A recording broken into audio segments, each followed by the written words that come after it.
My golfing getaway to the eastern Bay of Plenty continues from the links to play the region's most explosive golf hole.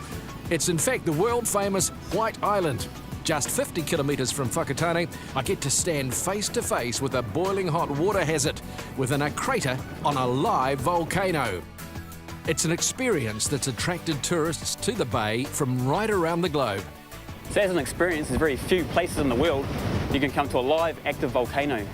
And here we are, White Island, New Zealand, Bay of Plenty. What's in there? I mean, it's just boiling hot water? A lot of rainwater and underground springs, a lot of fresh water. But that's mixed in with a lot of the chemicals coming out of the volcano as well, so it becomes very acidic. And it's changed recently. I mean, the last eruption was 12 weeks ago. How bad is that? 12 weeks ago, and here we are. Crazy, isn't it? Isn't it crazy? I blew a lot of ash and fill and just laid across the crater floor behind us. Yeah. So what we're walking on is actually all fresh ash from that eruption 12 weeks ago. Welcome to the White Island Golf Resort. Apparently there's a water hazard around here something. I'll see if I can find it.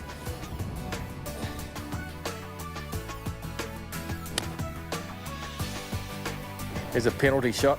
Oh, well, I always find the water. Well, speaking of water, another way to experience this once-in-a-lifetime hotspot is by a spectacular 90-minute cruise across the ocean. We land people directly onto the crater floor, so from the moment they get there, they know they're on a live volcano. You can feel it, sense it, smell it. It's an amazing place. It's unlike anything they've seen before. People describe it like being on the moon, being on Mars. Yeah. Now, also the other island, of course, is Whale Island. I mean, that's Whale Island, yes, we've launched tours there. We call those Motahora Island Sanctuary. Motahora is its Māori name. And we operate those daily as well. And it's completely different from White Island. It's a restricted wildlife reserve, lush bush, hot water beach for swimming at, geckos, kiwis, all sorts of things. It's a beautiful place. Back on terra firma, a great way to discover Whakatane's history is at the brand new Te Koputu Exhibition Centre. It's an ever-evolving melting pot of culture and art. So Te Koputu Te Whanga Toi is our combined public library, museum display and exhibition galleries. We have a permanent museum display which tells the stories of our district, and we have 3 changing gallery spaces. The Melbourne Cup is one of our prized objects. It's a wonderful story. Leicester Spring, one of the town's fathers, his horse Rising Fast, won the Melbourne Cup. I don't think there will be many regional museums in the country, if any, that have a Melbourne Cup, and we're very proud of it.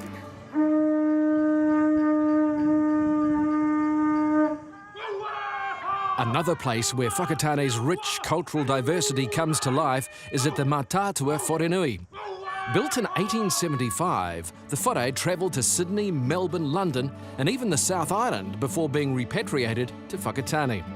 The Mātātua experience tells its story and the story of the Ngāti Awa people. Whether it's Māori culture, volcanic geography or an education on links layouts, nowhere does a golfing getaway quite like Whakatane. Oh, look, I'd strongly recommend coming to Whakatane. It's not just the golf course. You know, you've got White Island, you've got all sorts of things. You've got a Hopi Beach, one of the great beaches in New Zealand. But of course, I'll always be passionate about this golf club. I've spent so much of my life here, and I think it's a wonderful track. It's a great test of golf, and the people down here are just nothing short of sensational, and I always love coming back.